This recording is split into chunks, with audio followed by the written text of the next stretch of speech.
This is a introductory video, my very first, so bear with me. I'm going to show off my spawner.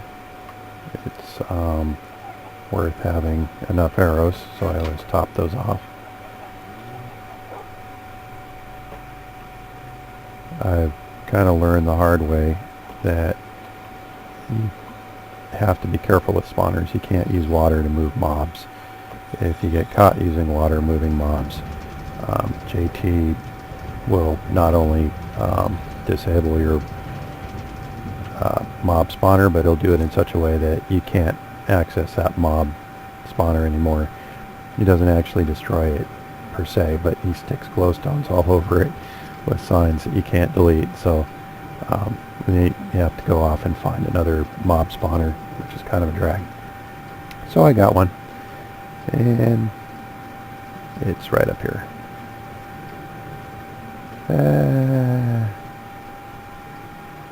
Okay, and here we are. So the key to a good mob spawner is A, having a spawner that you like, which is to say a spawner that spawns the mobs that you like to kill.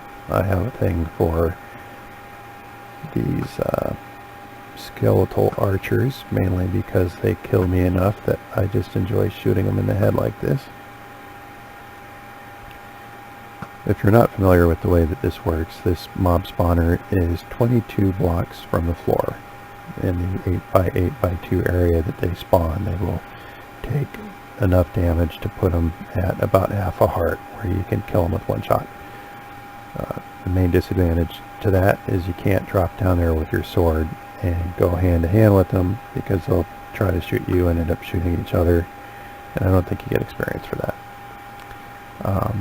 If there's one or two, or you run out of arrows, obviously you can. The other thing to be aware of, you'd be surprised how much damage 5 or 6 archers can do, especially if one of them's got a knockback bow. So it's not impossible that you would get murdered if you went down there and tried to go hand to hand with them.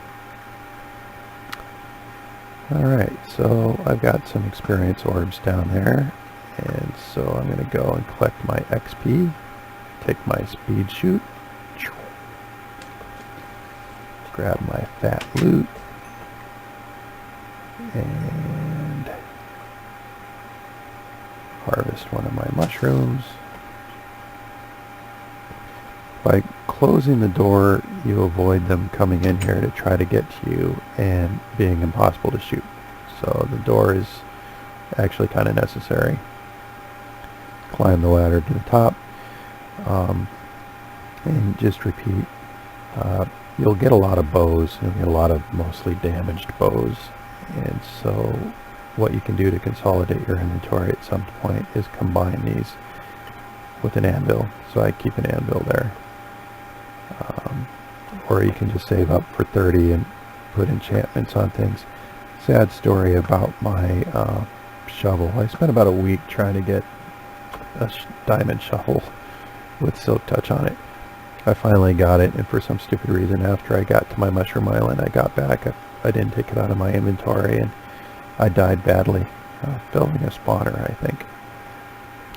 I've gone through several versions of this, and I actually have 2 or 3 of these spawners, but this is by far my favorite, and this is the one that I would recommend.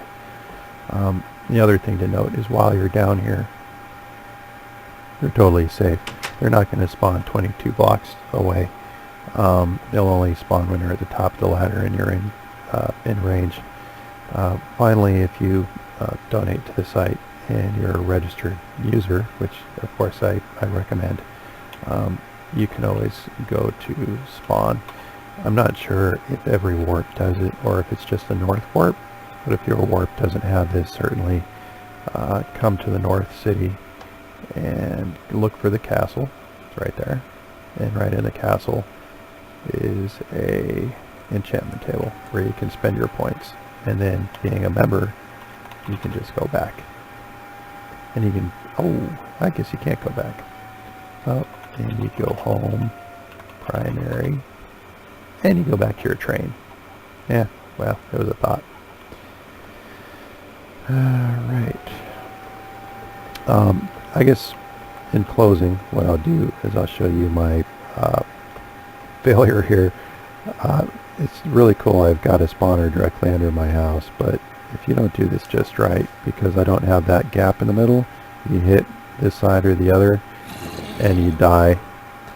These aren't archers, so I don't mind trying to engage them directly, but you can see it's just more clumsy. Same basic concept, 22 blocks. I also have a sniping point up here. I haven't quite worked out the mechanics, so you can kind of see that this is clearly a first draft. And oops, what am I doing? I'm going to go back to my spawner that doesn't suck.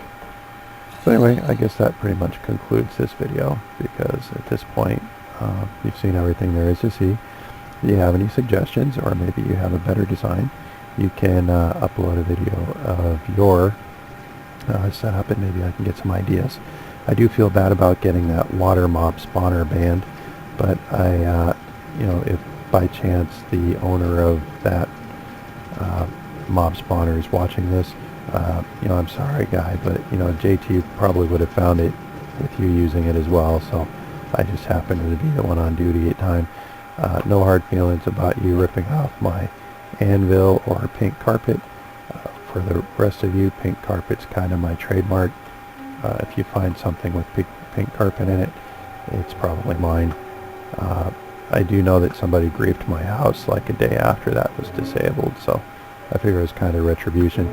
You always take a risk when you tie your rail system into someone else's rail system, but you know, honestly, if you find my stuff, I don't mind you using it.